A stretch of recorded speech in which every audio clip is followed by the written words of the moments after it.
দক্ষিণ চট্টগ্রাম মানুষের জীবনের কোনো মূল্য নেই বললে চলে। বেপরোয়া গাড়ি, এই সিন্ডিকেট এর বিরুদ্ধে রাষ্ট্রীয় কোনো ব্যবস্থা গ্রহণ করতেছে না। আগামী এক সপ্তাহের মধ্যে যদি কার্যকরী পদক্ষেপ গ্রহণ না করে দক্ষিণ চট্টগ্রামের জনগণ নিয়ে আমরা রাজপথে নামতে বাধ্য থাকব। চট্টগ্রাম কক্সবাজার মহাসড়কে দুর্ঘটনায় নিহতদের পরিবারের পাশে দাঁড়ালেন এনসিপির মোহাম্মদ সাজ্জাদ হোসেন।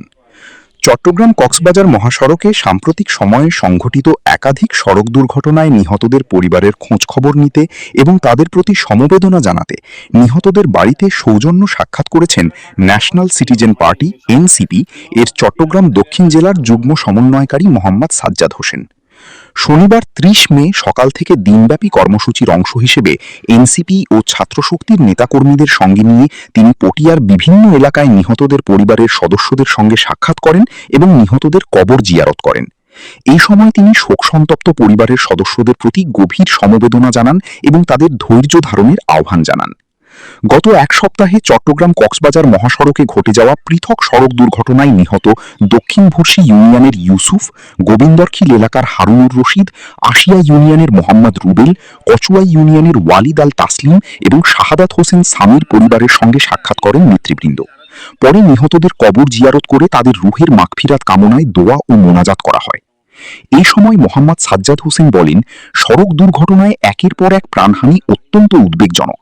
আমরা নিহতদের পরিবারের শোক জানানোর ভাষা হারিয়ে ফেলেছি। চট্টগ্রাম কক্সবাজার সড়ক ৬ লাইনে বাস্তবায়ন করা এবং একই সঙ্গে এই মহাসড়কে দুর্ঘটনা রোধে কার্যকর পদক্ষেপ গ্রহণের জন্য সংশ্লিষ্ট কর্তৃপক্ষের প্রতি আহ্বান জানাচ্ছি। সরকার যদি দ্রুত কার্যকরী পদক্ষেপ গ্রহণ না করে তবে পটিয়া তথা পুরো দক্ষিণ চট্টগ্রামের জনগণকে সাথে নিয়ে আমরা প্রতিরোধ গড়ে তুলব। অভিযুক্তদের শাস্তি নিশ্চিত করতে এনসিপির পক্ষ থেকে সর্বোচ্চ সহযোগিতা করা হবে। কর্মসূচিতে উপস্থিত ছিলেন চট্টগ্রাম দক্ষিণ জেলার যুগ্ম সমন্বয়কারী মোহাম্মদ সাজ্জাদ হোসেন, পটিয়া উপজেলা এনসিপির প্রধান সমন্বয়কারী অ্যাডভোকেট আরমান উদ্দিন আজাদ, যুগ্ম সমন্বয়কারী শহীদুল ইসলাম, হায়দার আলী সহ অন্যান্য নেতৃবৃন্দ।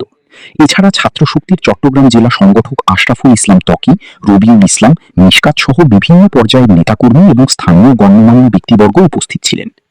এলাকাবাসী নিহতদের পরিবারের পাশে দাঁড়ানোর জন্য এনসিপির এই উদ্যোগকে মানবীয় পদক্ষেপ হিসেবে উল্লেখ করেন এবং সড়ক নিরাপত্তা নিশ্চিত করতে সংশ্লিষ্টদের আরও দায়িত্বশীল ভূমিকা পালনের আহ্বান জানান। আসসালামু আলাইকুম। আপনারা সবাই জানেন বিগত ঈদের দুই দিন আগেও আমাদের পটিয়ায় বাইপাসে আমাদের দুজন ভাই, তরুণ ভাইকে হারিয়েছি। এরই মধ্যে ঈদের দিন রাতে করসিন এলাকায় আমাদের বেশ কিছু ভাই, প্রায় 4 জনের মতো ভাইকে আমরা হারিয়ে ফেলছি। এখন প্রায় 10-15 জনের চেয়ে আহত বেশি। আমরা বারবার ইন্টেরিয়র সরকার থাকা অবস্থায় এই দক্ষিণ চট্টগ্রাম কক্সবাজার মহাসড়ক নিয়ে বারবার প্রশাসনকে অভিহিত করতেছি এবং মন্ত্রণালয় থেকে শুরু করে বারবার সাধারণ জনগণের পক্ষ থেকে আমরা দাবি জানাচ্ছি এটা যাতে 6 লেন হয়।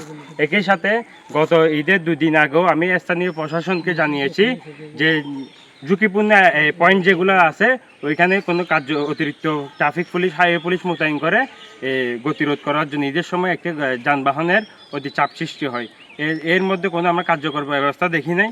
ঝুঁকিপূর্ণ এই পয়েন্টগুলো আছে সিসিটিভি ক্যামেরা সহ মোতায়েনের জন্য সবসময় দাবি জানিয়েছি, কিন্তু রাষ্ট্র দক্ষিণ চট্টগ্রাম মানুষের জীবনের কোনো মূল্য নেই বললে চলে।